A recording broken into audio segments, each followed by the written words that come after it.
మోదీ సర్కార్ పెద్ద నోట్లు రద్దు చేసి నేటితో 30 రోజులు. నగదు కొరత మాత్రం ప్రజలను ఇంకా వేధిస్తూనే ఉంది. నగదు కోసం ప్రజలు బ్యాంకులు, ఏటీఎంల వద్ద పడిగాపులు పడుతూనే ఉన్నారు.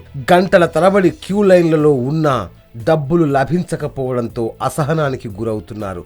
కొందరు ఆందోళనకు కూడా దిగుతున్నారు. ఏటీఎంలు ఎలాగూ పనిచేయవు.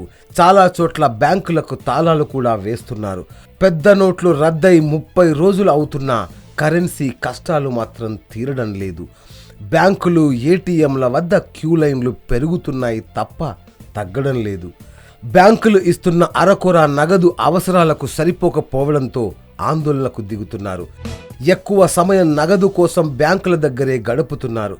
కొన్ని ఏటీఎంలలో 2000 నోట్లు వస్తున్నా చిల్లర కోసం మళ్లీ దుకాణాల వెంట తిరగాల్సి వస్తోంది. దేశవ్యాప్తంగా చాలా ప్రాంతాల్లో నగదు రహిత లావాదేవీలు జరుగుతున్నాయి. షాపింగ్ మాల్స్, పెద్ద మార్కెట్లలో స్వైపింగ్ మిషన్ల ద్వారా పేమెంట్లు జరిగినా నిత్యావసరాలకు డబ్బు లేక ఇల్లు గడపడం గృహిణులకు సవాలుగా మారుతోంది. మన దేశంలో 98% మంది ప్రజలు నగదు లావాదేవీలే జరుపుతారు. చాయ్, బిస్కెట్, టిఫిన్, ఇతర చిన్న చిన్న కొనుగోళ్లకు డబ్బులే చెల్లిస్తారు. కానీ ఇప్పుడు ఆ చాయ్ తాగడానికి కూడా ఆలోచించాల్సి వస్తోంది. చేతిలో చిన్న నోటు లేక తీవ్ర ఇబ్బందులు ఎదుర్కొంటున్నారు. తమ డబ్బును తామే వాడుకోలేని విచిత్ర పరిస్థితి నెలకొంది. నెల ఆరంభం కావడంతో పెన్షన్ తీసుకునే వృద్ధుల పరిస్థితి ఇక చెప్పక్కర్లేదు. క్యూలో నిలబడలేరు.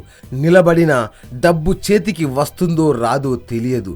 నెల రోజులైనా తీరని నోటు కష్టాలతో జనంలో అంతకంతకు అసహనం పెరిగిపోతోంది. Yoyo news, Hyderabad.